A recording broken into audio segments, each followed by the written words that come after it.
ప్రకటన గ్రంథము 2వ అధ్యాయము 9, 10 వచనాలు. నీ శ్రమను దరిద్రతను నేనెరుగుదును, అయినను నీవు ధనవంతుడివే. తాము యూదులమని చెప్పుకొనుచు యూదులు కాక సాతానపు సమాజపు వారి వలన నీకు కలుగు దోషాన్నే నేనెరుగును. ఇదిగో, మీరు శోధింపబడినట్లు అపవాది మీలో కొందరిని చెరలో వేయించబోచున్నాడు. 10 దినములు శ్రమ కలుగును. మరణము వరకు నమ్మకముగా ఉండుము, నేను నీకు జీవ కిరీటం ఇచ్చేదను. నాకు ఈ అవకాశం ఇచ్చినటువంటి అధ్యక్షుల వారికి వందనాలు. Thank you sir. ప్రభువైన యేసుక్రీస్తు నామములో కూడి వచ్చిన యూసీవై కుటుంబ సభ్యులందరికీ వందనాలు, ఉదయకాలపు శుభాలు తెలియజేస్తున్నాను. దేవాది దేవుని మహాకనికరం చొప్పున మరొక వారము యూసీవైలో వాక్య పరిచర్య చేయడానికి నాకు ఇచ్చిన అవకాశమును బట్టి ఆయనకు కృతజ్ఞతాస్తుతులు, స్తోత్రాలు తెలియజేస్తూ మనము గత వారము ప్రకటన గ్రంథంలోని స్మరణ సంఘం గురించి కొన్ని విషయాలను ధ్యానం చేసుకోవడానికి ప్రయత్నం చేశాం కదండి. సంఘముల గురించి నేర్చుకుంటూ వస్తున్నాం. సంఘముల గురించి నేర్చుకుంటూ వస్తున్నాము అని అంటే మన గురించి మనం నేర్చుకుంటూ వస్తున్నాము అని అర్థం. మన గురించి మనం నేర్చుకుంటూ వస్తున్నాము అని అంటే మనము శ్రద్ధ కలిగి వినడానికి ప్రయత్నం చేయాలి అని అర్థం.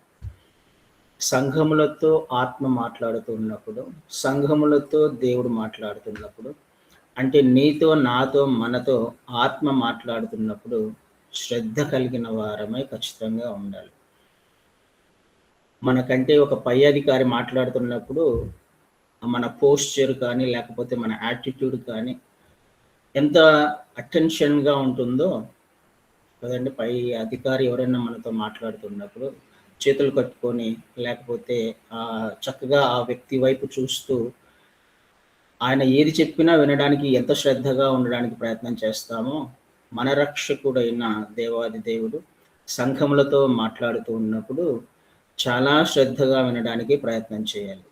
వ్యక్తులు మాట్లాడినప్పుడు అది మనకు క్షేమాన్ని ఇస్తుందో లేదో తెలియదు, కానీ దేవుడు మాట్లాడినప్పుడు మన జీవితాలలో కార్యము ఖచ్చితంగా జరుగుతుంది. వినగలిగిన చెవి ఉన్నట్లయితే, వినడానికి ప్రయత్నం చేస్తూ ఉన్నట్లయితే దేవుడు ఖచ్చితంగా మన ఆత్మీయ అభివృద్ధికి అవసరమైన జీవాహారాన్ని ఇవ్వడానికి ఇష్టపడతాడు.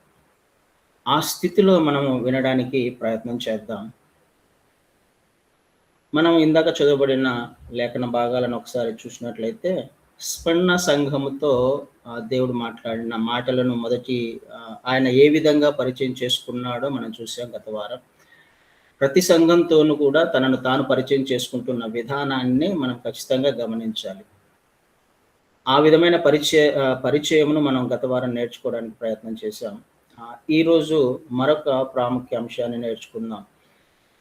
నీ శ్రమను దరిద్రతను నేను ఎరుగుదును, అయినను నీవు ధనవంతుడవే.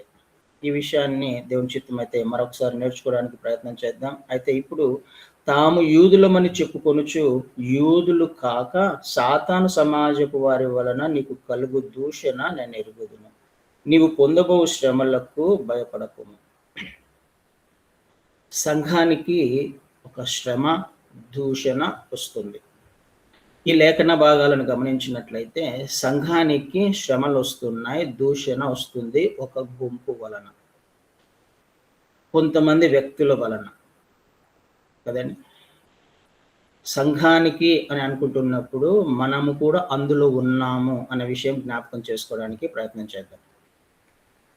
సంఘానికి వస్తున్నాయి అని అంటే, ఒక గుంపు వలన వస్తున్నాయి అని అంటే, ఆ గుంపులో మనం ఉన్నామా లేకపోతే సంఘంలో మనం ఉన్నామా? రెండు వేరు విషయాల గురించి మాట్లాడుతున్నాను. సంఘంలోనే సంఘానికి కొంతమంది మనుషుల వలన దూషణ, అవమానము, శ్రమలు వస్తున్నాయి. సంఘానికి శ్రమలు తీసుకుని వచ్చే ఆ గుంపులో నేనున్నానా? శ్రమలను భరించగలిగే గుంపులో నేనున్నానా? ఈ విషయాన్ని ఆలోచన చేసుకోవడానికి ప్రయత్నం చేద్దాం. అయితే సంఘానికి దూషణ, సంఘానికి అవమానము, సంఘానికి శ్రమలు ఎవరి ద్వారా వస్తున్నాయి? యూదులు కాక సాతాను తాము యూదులమని చెప్పుకొనుచు ఎవరి వలన? యూదులమని చెప్పుకొనుచు యూదులు కాక సాతాను సమాజము వారి వలన. యూదులమని చెప్పుకొనుచు యూదులు కాక. వాళ్ళు యూదులని చెప్పుకుంటున్నారు, కానీ వాళ్ళు యూదులు కాదట. యూదులే యూదులమని చెప్పుకుంటూ యూదులు కాని వారిగా జీవిస్తున్నారు కదండి. కన్ఫ్యూజన్ అవ్వకుండా మరొకసారి చదువు. యూదులైనప్పటికీ యూదులు కాని వారుగా ఉన్నారు వాళ్ళు. మేము యూదులము అని చెప్పుకుంటున్నారు, కానీ యూదులు కానివారు అని లేఖనాలు సెలవిస్తున్నాయి. వీరిని దేవుడు ఏమంటున్నాడు? యూదులమని చెప్పుకుంటూ యూదులు కాని వారిని దేవుడు ఒక పదాన్ని, కఠినమైన పదాన్ని వాడుతున్నాడు అక్కడ. సాతాను సమాజము.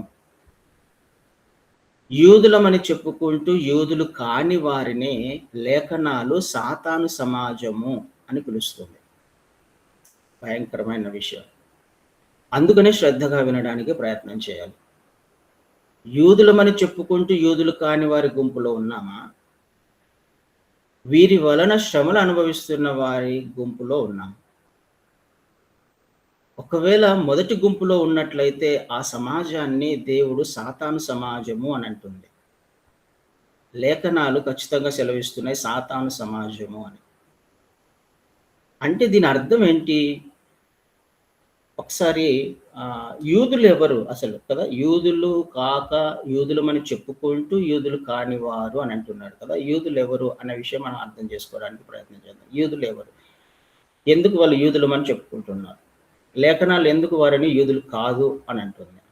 అది మనం లేఖనాలను చూసే ప్రయత్నం చేద్దాం. రోమీలకు రాసిన పత్రిక 2వ అధ్యాయంలో 28వ వచనం నుంచి చదువుతాను. 28, 29. రోమీలకు రాసిన పత్రిక 2వ అధ్యాయము 28, 29. బాహ్యమునకు యూదుడైన వాడు యూదుడు కాడు, శరీరమందు బాహ్యమైన సున్నతి కాదు. అయితే అంతరంగమందు యూదుడైన వాడే యూదుడు.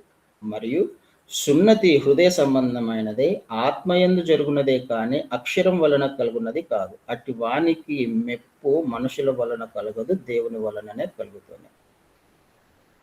యూదుడు అని ఎవరిని పిలుస్తారు అని అంటే సహజంగా యూదా వంశములో లేకపోతే యూదా కుటుంబంలో పుట్టిన వారిని యూదులు అని అంటున్నాం. ఇప్పుడు దానిని మనము బ్రాకెట్లో క్రైస్తవుడు అని పెట్టుకుందాం కదండి. యూదులు అంటే దేవుని ప్రజలు, దేవుని జనాంగము, దేవుడు ఏర్పాటు చేసుకున్నవారు. యూదుడు అనే ప్లేస్లలో క్రైస్తవుడు అని పెట్టుకున్నాం. ఎవరు యూదులు, ఎవరు యూదులు కాదు అని అంటే యూదా వంశములో యూద కుటుంబములో పుట్టిన వారిని సహజంగా యూదులు అని అంటున్నాం కదండి. యూదులు అని అంటాం. అయితే నూతన నిబంధనలోకి వచ్చేసరికి ఒక్క విషయం జరుగుతుంది అక్కడ. యూదా వంశములో పుట్టినంత మాత్రాన యూదులు కాదు. ఇక్కడనే కాదు, పాత నిబంధనలు కూడా చెప్తున్నమాట. యూదా వంశంలో పుట్టినంత మాత్రాన యూదులు కాదు. ఎవరు యూదులు? వారికి సున్నతి జరిగి ఉండాలి. ఈ విషయము అబ్రహాం గారికే దేవుడు చేసిన వాగ్దానం ఇది. తన నిబంధనను వారితో స్థిరపరచాలి అని అంటే, అబ్రహాం సంతానముగా చేయబడాలి అని అంటే దేవుడు వారికి ముందుగానే ఒక ఆజ్ఞ ఇచ్చాడు. అది మనము ఆదికాండంలో చూస్తాం. ఆదికాండము 17వ అధ్యాయంలో, ఆదికాండం 17వ అధ్యాయం ఒకసారి చూద్దాం. 10 నుంచి కొన్ని వచనాలు చదువుతాను. ఆదికాండము 17వ అధ్యాయము 10 నుంచి చదువుతాను. నాకును నీకును నీ తర్వాత నీ సంతతికి నీ మధ్య మీరు గైకొనవలసిన నా నిబంధన ఏదనగా, మీలో ప్రతి మగవాడును సున్నతి పొందవలను, మీరు మీ గోప్యాంగ చర్మమున సున్నతి పొందవలను. అది నాకు నీకు మధ్యనున్న నిబంధనకు సూచనగా ఉండును. 8 దినముల వయస్సు గలవాడు అనగా నీ ఇంట పుట్టిన వాడైనను, ఒకసారి ఆలోచించేద్దాం, నీ ఇంట పుట్టిన వాడైనను నీ సంతానము కాని అన్యుని యొద్ద వెండితో కొనబడిన వాడైనను. ఇంట పుట్టిన వాడైనను అన్యజనులలో నుంచి నువ్వు కనబడిన వాడైనను అంటే ఆ ఇంట్లో పుట్టాల్సిన అవసరం లేదు. యూదులలో పుట్టాల్సిన అవసరం లేకపోయినప్పటికీ అన్యజనులలో నుంచి కొనబడినవాడు. యూద వంశములోకి లేకపోతే యూదవ మతాన్ని ఆచరించాలి అని అంటే, ధర్మశాస్త్రం కిందికి దేవుని చిత్త ప్రకారం జీవించే ప్రయత్నం చేయాలి అని అంటే, అన్యులైనప్పటికీ కొనబడిన వాడుగా, విడిపించబడిన వాడుగా, వెల చెల్లించి కొనబడిన వాడుగా ఉన్నప్పుడు యూద వంశంలోకి రావచ్చు కదండి. అయితే ఏం చేయాలి? వీళ్ళిద్దరు ఎవరైనా కానీ, యూదులలో పుట్టినవాడైనా, నీ ఇంట పుట్టినవాడైనా, నీ ఇంట పుట్టని వాడైనా, కొనబడిన వాడు ఏం చేయాలంట? మీ తరములలో ప్రతి మగవాడు మీలో సున్నతి పొందవలెను. సున్నతి తీసుకొని ఉండాలి. ఎవరైనా పుట్టినా పుట్టకపోయినా సున్నతి తీసుకోవాలి. నీ ఇంటి వెండితో కనుక తప్పక సున్నతి పొందవలను. అప్పుడు నా నిబంధన మీ శరీరమందు నిత్య నిబంధనగా ఉండును. సున్నతి పొందని మగవాడు అనగా ఎవని గోప్యాంగ చర్మమున సున్నతి చేయబడదు, అట్టివాడు తన జనులలో నుండి కొట్టివేయబడును. వాడు నా నిబంధనను మీరి ఉన్నాడని అబ్రహాముతో చెప్పాను. యూద కుటుంబంలో పుట్టినప్పటికీ, తన ఇంట పుట్టినప్పటికీ గోప్యాంగ చర్మము సున్నతి చేయబడకపోతే యూదుడు కాడు. యూదులలో పుట్టినప్పటికీ కూడా సున్నతి జరగకపోతే ఏమంటున్నాడు? కొట్టివేయబడతాడు తన జనాంగంలో నుంచి. యూదులు ఎవరు? ప్రకటన గ్రంథంలో చెప్పబడుతున్న యూదులు ఎవరు? యూదులు కాని వారు ఎవరు? మళ్ళీ రోమీలకు రాసిన పత్రిక 2వ అధ్యాయానికి వస్తే, అక్కడ నేను ఎందుకు చెప్పాను? అబ్రహాముతో చేసిన వాగ్దానం అది. అబ్రహాము సంతానముగా మార్చబడాలి అని అంటే, దేవుడు ఆయనకు ఒక నిబంధన చేశాడు. నీ ఇంట పుట్టిన వారు గోప్యాంగ చర్మాన్ని సున్నతి పొందాలి, పుట్టని వారైనా విడిపించబడిన వారైతే వారు సున్నతి పొందాలి. ఇది కండిషన్. ఎవరైనా సున్నతి పొంది ఉండాలి. వాళ్ళు మాత్రమే యూదులు అప్పుడు. కానీ నూతన నిబంధనలకు వచ్చేసరికి ఇప్పుడు ఏమంటున్నాడు పౌలు గారు? ఏమంటున్నారు? ఈ సున్నతి బాహ్య సంబంధమైనది కాదు, కానీ బాహ్యమునకు యూదుడైన వాడు యూదుడు కాడు. ఈ సున్నతి చేయడం వలన యూదుడు అని ఏ విధంగా గ్రహించబడుతుంది, ఏ విధంగా తెలుస్తుంది అని అంటే, బాహ్యమైన సున్నతి ద్వారా. అయితే 29 అంతరంగమందు యూదుడైన వాడే యూదుడు. నిజమైన యూదుడెవడు అంటే అంతరంగమందు యూదుడైన వాడు. ఇప్పుడు బాహ్య సున్నతి అవసరంలా. క్రైస్తవుడుగా మార్చబడాలి, క్రీస్తు వారిని నువ్వు నేను వెంబడిస్తున్నాము అని అంటే సున్నతి చేసుకోవాల్సిన అవసరంలా. అప్పుడు సున్నతి చేసుకోవాలి. యూద కుటుంబంలో పుట్టినా పుట్టకపోయినా సున్నతి అన్నది కంపల్సరీ. ఇప్పుడు ఏది కంపల్సరీ? బాహ్యమైన సున్నతి కాదు కంపల్సరీ. దేవునితో నిబంధనలోకి వెళ్ళడానికి, అబ్రహాము సంతానముగా నువ్వు నేను మార్చబడడానికి ఒక కండిషన్ ఏంటి అని అంటే, అంతరంగమందు సున్నతి. బాహ్య సంబంధమైన సున్నతి కాదు. అంతరంగమందు సున్నతి జరిగిన హృదయ సంబంధమైనదై ఆత్మయందు జరుగునదే కానీ అక్షరము వలన కలిగినది కాదు. ఇప్పుడు ఒక విషయం మీకు అర్థమై ఉండాలి. ఆత్మ సంబంధమైన సున్నతి జరిగిన వాడు మాత్రమే యూదుడు, లేకపోతే క్రైస్తవుడు.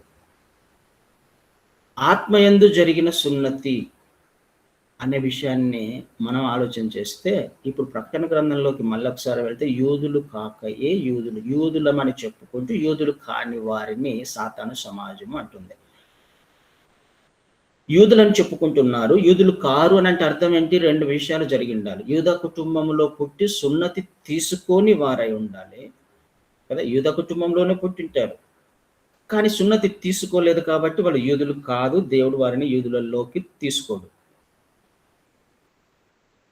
కదండి.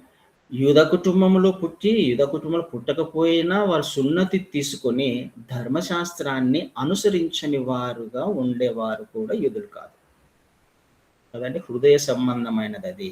కేవలం సున్నతి తీసుకున్నాను, యూద కుటుంబంలో పుట్టాను, సున్నతి తీసుకున్నాను అంటే కుదరదు. ధర్మశాస్త్ర ప్రకారం కూడా జీవించడానికి ప్రయత్నం చేయాలి. అంటే లేఖనాల ప్రకారం మనము జీవించడానికి ప్రయత్నం చేస్తున్నప్పుడే క్రైస్తవుడు. ఇప్పుడు నేను దీన్ని ఏం చెప్తున్నాను అంటే, క్రైస్తవులైనప్పటికీ క్రైస్తవులు కానివారు అని అనడానికి ప్రయత్నం చేస్తున్నాను. లేఖనాలు ఏం సెలవిస్తున్నాయి? ప్రకటన గ్రంథానికి వచ్చాం మనం. ప్రకటన గ్రంథము భవిష్యత్తులో జరగబోయే సంగతులను సూచిస్తుంది అన్న విషయం మనకు తెలుసు. ఇది సంఘ చరిత్రకు కాబట్టి, క్రీస్తు వారు వచ్చి వెళ్ళిన తర్వాత కాబట్టి, ప్రకటన గ్రంథం రాయబడింది 90లో, అంటే క్రీస్తు వారు పునరుత్థానుడై తిరిగి లేచిన తర్వాత కాబట్టి క్రైస్తవుల గురించి మాట్లాడుకుందాం. క్రైస్తవులైనప్పటికీ క్రైస్తవులు కాని వారి గురించి ఈ స్మరణ సంఘంతో దేవుడు మాట్లాడుతున్నాడు. సంఘంలో క్రైస్తవులమని చెప్పుకుంటూ క్రైస్తవులు కాని వారు ఉన్నారు అని అర్థం.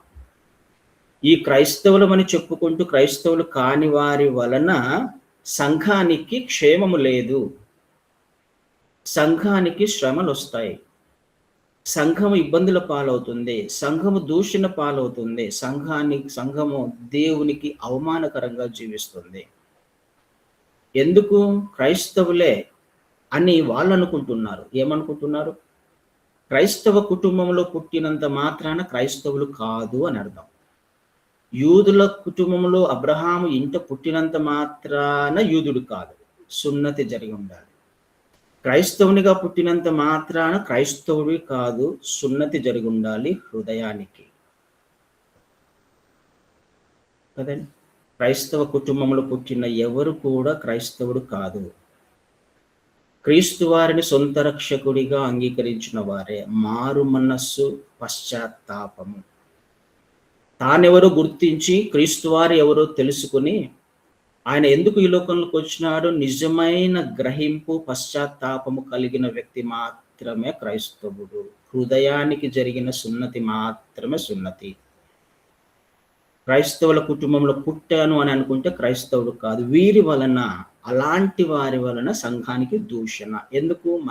మారు మనస్సు లేదు, పశ్చాత్తాపము లేదు. దేవుని లేఖనాలు అని అంటే భయం ఉండదు కదండి. మారు మనస్సు లేని వ్యక్తి జీవితంలో దేవుడు అంటే భయం ఎందుకు ఉంటుంది? మా నాన్న పాస్టరు, లేకపోతే మా తాత పాస్టరు, లేకపోతే నేను ఆ కుటుంబం, మా వంశ తరతరాలు మేము క్రైస్తవ కుటుంబము అని చెప్పుకుంటూ నువ్వు బాప్టిజం తీసుకోకపోతే, అంటే క్రీస్తు వారిని సొంత రక్షకుడిగా అంగీకరించిన అనుభవం లేకపోతే, సొంత రక్షకుడిగా అంటే నీ హృదయంలో సున్నతి, నీ స్థితిని గమనించి పశ్చాత్తాపడి మారు మనస్సు లేని నీ జీవితంలో సంఘానికి దూషణ. అలాంటి జీవితం ఒకవేళ జరుగుతున్నట్లయితే, వస్తూ ఉన్నట్లయితే, సంఘము నీ వలన, మన వలన, అలాంటి స్థితిలో ఉన్న వారి వలన సంఘానికి అవమానం వచ్చే అవకాశం ఉంది కదండి. నేను మాట్లాడుతున్న మాటలు కాదు ఇవి, దేవుడు మాట్లాడుతున్న మాటలు, లేఖనాలలో రాయించిన మాటలు. ఆలోచన చేయడానికి ప్రయత్నం చేద్దాం. నా వలన, మన వలన ఒక్కవేళ సంఘము దూషణ పాలవుతుందేమో, నా హృదయంలో సున్నతి జరగకుండా, నేను క్రీస్తు వారిని అంగీకరించకుండా, ఆయన ఎవరో, సంఘానికి ఉన్న విలువేంటో, సంఘానికి ఆయన ఏమై ఉన్నాడో నాకు గ్రహింపు లేకుండా, నాకు అర్థం కాకుండా, నేను క్రైస్తవ కుటుంబంలో పుట్టాను కదా, నాకు బాప్టిజం అవసరం లేదు అని ఒకవేళ క్రైస్తవుని నేను అని అనుకుంటున్నా, వారి వలన సంఘానికి క్షేమం కాదు. లేదు ఏదో పండుగ వచ్చింది, క్రిస్మస్ వచ్చింది, లేకపోతే న్యూ ఇయర్ వచ్చింది, లేకపోతే బర్త్డేలు వచ్చాయి, ఇంకొకటి వచ్చాయి, ఒక స్పెషల్ అకేషన్స్ వచ్చాయి, పాస్టర్ బాప్టిజం తీసుకోమన్నాడు, తీసుకున్నా, ఎవరో చెప్పి బాప్టిజం తీసుకున్నా క్రైస్తవునివి కాదు. ఏ సందర్భంలో నువ్వు బాప్టిజం తీసుకున్నా మారు మనస్సు, పశ్చాత్తాపం లేకుండా, అది బాప్టిజం కాదు, క్రైస్తవునివి ఎట్టి పరిస్థితుల్లో కాలేవు. హృదయములో జరగాల్సిన సున్నతి అది, హృదయములో జరగాల్సిన కార్యం అది, బయట జరిగేది కాదు, బాహ్య సంబంధమైనది కాదు. నీళ్ళల్లో మునిగినంత మాత్రాన బాహ్య సంబంధమైన అందరికీ ఏమని తెలుస్తుంది? బాప్టిజం తీసుకున్నాడు, అదొక్కటే తెలుసు, బాప్టిజం తీసుకున్నాడు. దేవునికి తెలుసు అసలు ఏం జరుగుతుందో. పాస్టర్కి తెలియకపోవచ్చేమో కదండి. ఏదో సందర్భం వచ్చిందని చెప్పేసి బలవంతం చేయొచ్చేమో, పండుగలు వచ్చాయి కాబట్టి సిద్ధపడండి అని గుంపులుగా బాప్టిజం ఇస్తూ ఉండొచ్చేమో. కానీ అది యథార్థమైన బాప్టిజం కాదు. వారి వలననే సంఘానికి దూషణ, శ్రమ వచ్చే అవకాశం ఉంది కదండి. ఆలోచన చేయడానికి ప్రయత్నం చేయాలి. వీరి వలన, ఎందుకు వీరి వలన వీరు వాళ్ళ ప్రవర్తనలో మార్పు ఉండదు కాబట్టి, వారి ఆలోచనలో మార్పు ఉండదు కాబట్టి, వారి జీవిత విధానంలో మార్పు ఉండదు కాబట్టి, ఫార్మ్ ఆఫ్ గాడ్లీనెస్ అని అంటున్నాం. అంటే కనిపించడానికి క్రైస్తవులుగా జీవించే ప్రయత్నం చేసేవాళ్ళు వీళ్ళు. ఆ సంఘానికి సంబంధించిన వాళ్ళు వీళ్ళు. ఈ అబ్బాయి లేకపోతే ఈ అమ్మాయి వీళ్ళు ఆ సంఘానికి సంబంధించిన వాళ్ళు. బానే ఉంది కనిపించడం చెప్పుకోవడానికి. కానీ మన మాట తీరు, మన ప్రవర్తన ఇంట్లో లేకపోతే నలుగురిలో బయటికి వెళ్ళినప్పుడు ఎవరు చూడనప్పుడు మనము జీవించే జీవితాన్ని బట్టి దేవుని నామము అవమానపరచబడుతుందేమో! పడుతుంది ఖచ్చితంగా. ఎందుకు? హృదయ సంబంధమైన సున్నతి జరగలేదు కాబట్టి. అలాంటి వారి వలన సంఘానికి దూషణ అని ఖచ్చితంగా లేఖనాలు రాయబడ్డాయి. వీళ్ళేం చేస్తారు? అలాంటి వారి వలన వేరే వాళ్ళు చూసినప్పుడు ఎలా ఉంటుంది? కదా! ఆ ఒక సంఘంలో ఒక ఆత్మీయునిగా కనపడుతున్న ఒక వ్యక్తి బయట వేరే విధంగా ప్రవర్తిస్తున్నప్పుడు, ఆ విషయము వేరే వాళ్ళు చూసినప్పుడు విశ్వాసులు సంఘంలోని వారు అన్ననే అలా ప్రవర్తిస్తున్నాడు. లేకపోతే ఆయననే, ఆమెనే అలా ప్రవర్తిస్తుంది. మనం ఎందుకు చేయకూడదు? వాళ్ళు చేసినప్పుడు మనం ఎందుకు చేయకూడదు? వాళ్ళు ఆచరించినప్పుడు మనం ఎందుకు ఆచరించకూడదు? వాళ్ళు వెళ్తున్నప్పుడు మనం ఎందుకు వెళ్ళకూడదు? కదండీ! శ్రమలొస్తాయి సంఘానికి. ఏమొస్తుందక్కడ? ఒక కల్పిట్ అంటే ఆహ్, ఏం మొక్కలంటాం దాన్ని? కలుపు మొక్కలుగా పెరగడానికి అవకాశం ఉంది సంఘంలో. కదండీ! అలాంటి వారిని ఆహ్, క్రీస్తు వారు ఒకసారి మత్తయి సువార్త 23వ అధ్యాయంలో మత్తయి సువార్త 23వ అధ్యాయం వాళ్ళేం చేస్తారంట అలాంటి స్థితిలో ఉన్నవారు 23, 13, 14 వచనాలు చూద్దాం. మత్తయి సువార్త 23, 13, 14 అయ్యో! వేషధారులైన శాస్త్రులారా, పరిసయ్యులారా, మీరు మనుషుల ఎదుట పరలోక రాజ్యమును మూయుదురు. మీరందులో ప్రవేశింపరు, ప్రవేశించు వారిని ప్రవేశింపనివ్వరు. ఎవరు వీళ్ళు? యూదులే కాదా? ఏం చేస్తున్నారు వాళ్ళు? వేషధారణ. బాహ్య సంబంధమైన సున్నతి. సున్నతి కాదు. బాహ్య సంబంధమైన యూదుడు, యూదుడు కాదు. బాహ్య సంబంధమైన క్రైస్తవులు, క్రైస్తవులు కాదు. వీళ్ళు చేస్తున్న పని ఏంటి? వీళ్ళు నిత్యత్వానికి వెళ్ళరు. వీళ్ళు ఆచరించరు. దేవుని లేఖనాలను లేకపోతే వాక్యానుసారంగా జీవించే ప్రయత్నం చేయరు. ఎవరు? క్రైస్తవులు అని చెప్పుకుంటూ క్రైస్తవులు కానివారు. వాళ్ళు చెప్పుకుంటున్నారు క్రైస్తవులని. లేఖనాలు చెప్పట్లే. వాళ్ళు క్రైస్తవులు కానివారు అని అంటుంది లేఖనాలు. ఏ ఎవరిని? ఎవరిని అనంటుంది? వాళ్ళు ప్రవేశించే ప్రయత్నం చేయరు. వాళ్ళు దేవుని మార్గంలో నడవడానికి ప్రయత్నం చేయరు. వారి ఆలోచన చొప్పున, వారి జీవిత విధానం ప్రకారం వాళ్ళకు నచ్చినట్టుగా ఇష్ట ప్రకారం జీవించే ప్రయత్నం చేస్తూ, వేరే వాళ్ళను కూడా నడవనివ్వరు. వాళ్ళతో పాటుగానే తీసుకొనెళ్తారు. వేరే వాళ్ళు ఇన్‌ఫ్లూయెన్స్ చేసే విధంగా ప్రవర్తిస్తుంటారు. పర్వాలేదు ఒక్కసారి చేస్తే ఏమవుతుంది? అర్జెంట్ పని ఉంది. అందుకనే సంఘానికి రాలేకపోయాను. అర్జెంట్ పని ఉంది. అందుకనే సహవాసంలో గడపలేకపోయాను. సువార్తకు వెళ్ళలేకపోయాను. అంటే పనులకు లేకపోతే నీ అవసరతలకు దేవుణ్ణి చాలా సులభంగా పక్కన పెట్టే స్థితిలో వాళ్ళుంటారు. చాలా సులభంగా పక్కన పెట్టేస్తారు. ఎందుకు? హృదయములో సున్నతి జరగలేదు కదా! నిజమైన పశ్చాత్తాపము లేదు కాబట్టి, క్రీస్తు వారికి ఇవ్వవలసిన విలువ ఇవ్వకుండా అసలు ఆయన ఏం ఎక్స్‌పెక్ట్ చేస్తున్నాడు నీ నుంచి, నా నుంచి అనే గ్రహింపునే ఇలాంటి వారికి ఉండదు. హృదయములో సున్నతి జరగని వారికి ఉండదు. వారి వలన సంఘానికి క్షేమం కాదు. వీళ్ళు ప్రవేశించరు, ప్రవేశించే వారిని ప్రవేశింపనివ్వరు. వాళ్ళ గురించి దేవుడు ఖచ్చితంగా హెచ్చరిస్తున్నాడు. చక్కగా జీవించడానికి ఒక సంఘం ప్రయత్నం చేస్తుంది. కానీ అందులో ఉన్న కొంతమంది వారు సాతాను సమాజపు వారు అని లేఖనాలు అంటున్నాయి. కదండి! అబ్రహాము సంతానముగా మార్చబడిన వారు వాళ్ళు. అంటే హృదయానికి సున్నతి జరిగిన వారు ఎవరు? జరగని ఉదాహరణకి మనకు పొట్టి జక్కయ్య గురించి తెలుసు కదండి!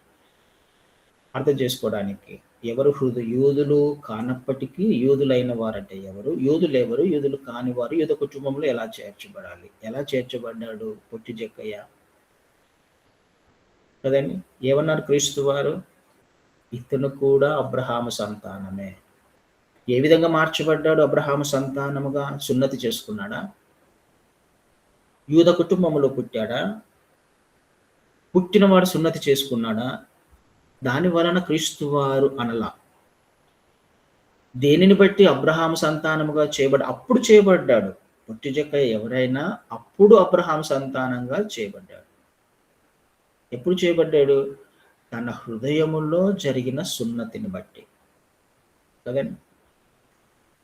తను తప్పు చేశానని తెలుసుకుని తప్పుకు ప్రతిఫలంగా 4 రెట్లు ఇవ్వగలిగాడు కాబట్టి. హృదయములో జరిగిన సున్నతి మాత్రమే అబ్రహాము సంతానముగా మార్చబడుతుంది. క్రైస్తవునిగా మార్చబడుతుంది. క్రైస్తవునిగా, క్రైస్తవురాలిగా ఉంటావు. లేకపోతే కానే కాదు అని లేఖనాలు సెలవిస్తున్నాయి. ఎందుకు మనం ఖచ్చితంగా కొన్ని విషయాలు నేర్చుకోవాలి అనంటే మన ద్వారా సంఘానికి క్షేమం కాదు. అలాంటి స్థితిలో ఒకవేళ ఉన్నట్లయితే. అలాంటి వారము మనం నిత్యత్వానికి వెళ్ళగలమా? ఖచ్చితంగా వెళ్ళలేం కదండి! ఆలోచన చేయడానికి ప్రయత్నం చేద్దాం. ఎవరో మనల్ని ఇన్‌ఫ్లూయెన్స్ చేయాల్సిన అవసరంలా. కదా! ఎవరినో చూసి మనము మన ఆత్మీయ జీవితం జీవించేది కాదు.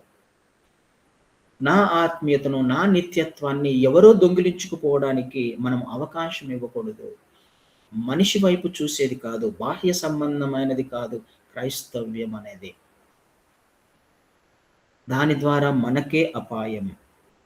ఎట్టి పరిస్థితుల్లో పరలోక రాజ్యం యొక్క తలుపులు మూసివేయబడతాయి. వెళ్ళే అవకాశం లేదు. జక్కయ్య లాంటి జీవితము. హృదయ సంబంధమైన సున్నతి. క్రీస్తు వారిని చూడాలనే ఆశ, మార్చుకోవాలనే ఆశ, జీవితాన్ని మార్చుకోవాలనే ఆశ ఉన్నవారు మాత్రమే నిత్యత్వానికి వారసులు కాగలరు.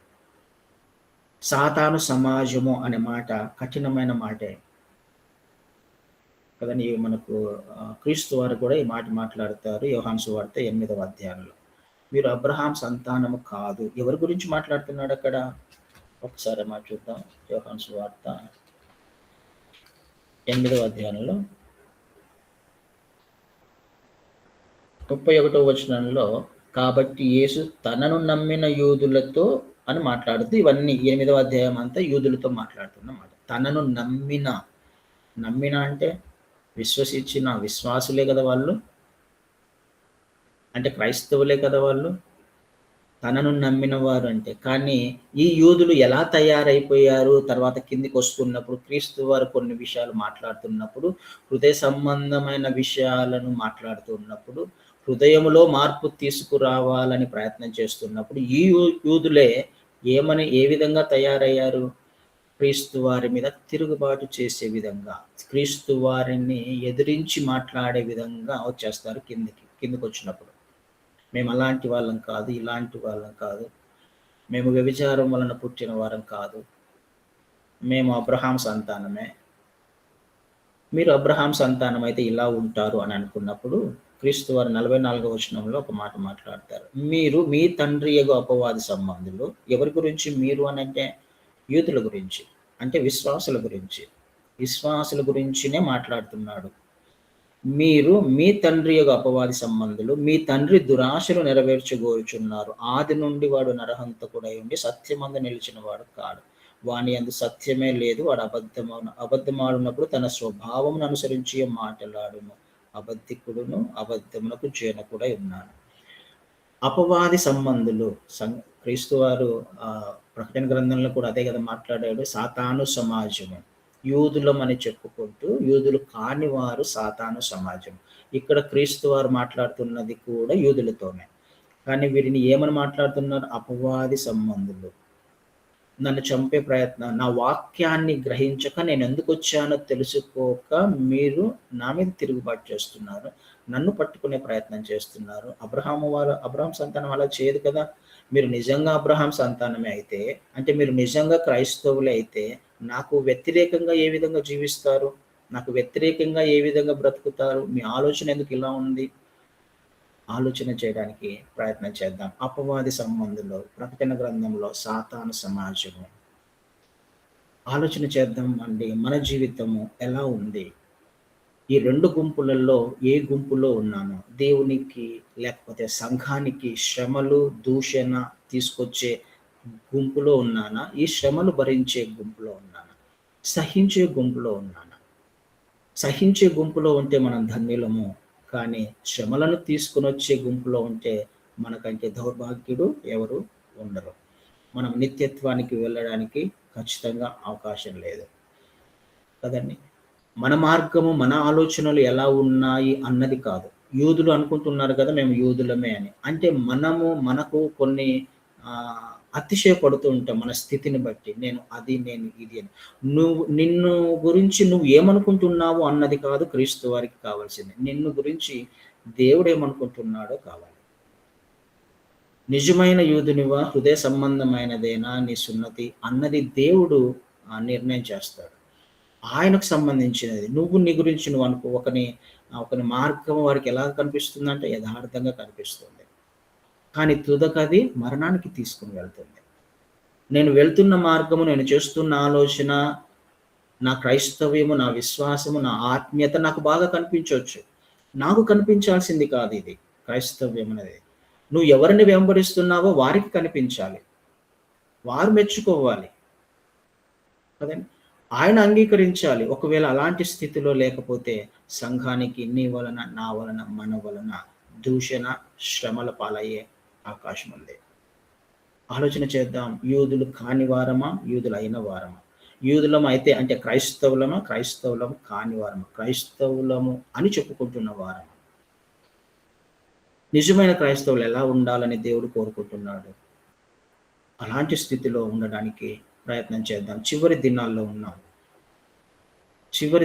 ఉన్నాం. ఆయన రాకడ అతి సమీపంగా ఉన్నప్పుడు, దేవుడు మాట్లాడుతున్నప్పుడు సరి చేసుకోవడానికి ప్రయత్నం చేద్దాం. ఆయన రాకడలో ఎత్తబడే గుంపులో చేర్చబడదాం. దేవుని చిత్తం అయితే మిగతా విషయాలు వచ్చే వారం నేర్చుకోవడానికి ప్రయత్నం చేద్దాం. అట్టి కృప దేవుడు మనందరికీ అనుగ్రహించింది కాక. Amen. Thank you brother, thank you so much. ప్రేమ నమ్మకం కలిగిన పరలోకమందున్న మా గొప్ప తండ్రి, విఘ్నమైన ఉన్నతమైన అతి శ్రేష్టమైన నామానికి కోట్లాది కొలది కృతజ్ఞతాస్తుతులు చెల్లించుకుంటున్నాం మా దేవ. ఎదుగో తండ్రి, చెప్పబడిన వాక్యాన్ని బట్టి మీకే స్తుతులు స్తోత్రాలు నాయన. వాక్యానుసారమైన జీవితాల్లో మేము జీవించుటకు నాయన మమ్మల్ని మేము తగ్గించుకునే గుణాన్ని మాకు దయచేయమని, మీ వాక్యాన్ని హెచ్చించుటకు మీ కృప దయచేయమని. ఇదిగో తండ్రి పరిశుద్ధుడా, మేము నాయన ఎలా జీవించాలో, ఎలా మాట్లాడాలో, ఎలా నడుచుకోవాలో మాకు నేర్పిస్తున్న విధానాన్ని బట్టి మీ స్తుతులు స్తోత్రాలు నాయన. ఇదిగో తండ్రి, వాక్యం చెప్పిన దైవజనులను జ్ఞాపకం చేసుకోండి, వాళ్ళ కుటుంబాన్ని దీవించి ఆశీర్వదించండి అయ్యా.